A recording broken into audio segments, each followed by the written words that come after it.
নমস্কার, আমি মলয় দাস। আজ আবারও একটি নতুন কবিতা নিয়ে হাজির হয়েছি। আজকের কবিতা বৃদ্ধাশ্রম। কলমে ও কণ্ঠে আমি মলয় দাস।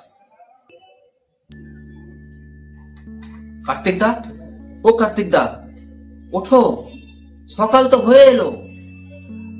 হ্যাঁ, ও রবি, খোকা আসেনি? কই খোকা? ও, স্বপ্ন দেখছিলে? এবার আমার সঙ্গে চলো। কোথায় যাব? কিচ্ছু জানো না? কাল রাত্রে নারায়ণদা মারা গেছে। ছেলেকে জানানো হয়েছে, ছেলে নাকি আসছে। শুনলাম তোমার ছেলেও নাকি আসবে কাল সকালে। আর ছেলে, মুখাগ্নিটাই অনেক হবে যদি আসে পরকালে। আচ্ছা, কেমন করে এলে এই বৃদ্ধাশ্রমে? নিজের রক্তের দোষ বলতে লাগে বড় শরমে। তাহলে শোন আমার করুণ ভবিতব্যের অতীত, বাস্তবের বেড়াজালে যা ছিল স্বপ্নের আশাতে। খোকা যখন এলো বাড়ি, সাজলো সবাই উৎসবে। আধো কথায় বাবা ডাকটায় আজও ভাসি আবেগে। ছোট্ট পায়ে হাঁটতে গিয়ে সে কি কি কাণ্ড, বারবার আছাড় খায় তবুও তার আনন্দ। প্রতিজ্ঞা করলাম দৃঢ়, ছেলেকে করতে হবে প্রতিষ্ঠিত। দিবারাত্রি পরিশ্রম, শরীরকে হতে দিইনি পরিশ্রান্ত। শখের বিসর্জন বাকি রাখিনি সেটাও দিতে। ছেলের সুখের কাছে সব অভিলাষ হয়ে যায় ফিকে।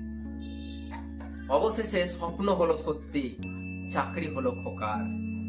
সন্তানের প্রতিষ্ঠায় সর্বাধিক খুশি একমাত্র মা বাবার। পোস্টিং হলো তার অনেক দূরে, পরিবর্তনের ছোঁয়া লাগলো শহুরে কালচারে। ফোন করি, মা অসুস্থ, আসবি কবে? বলল কাজের খুব চাপ, ছুটি পেলে ভেবে দেখবে।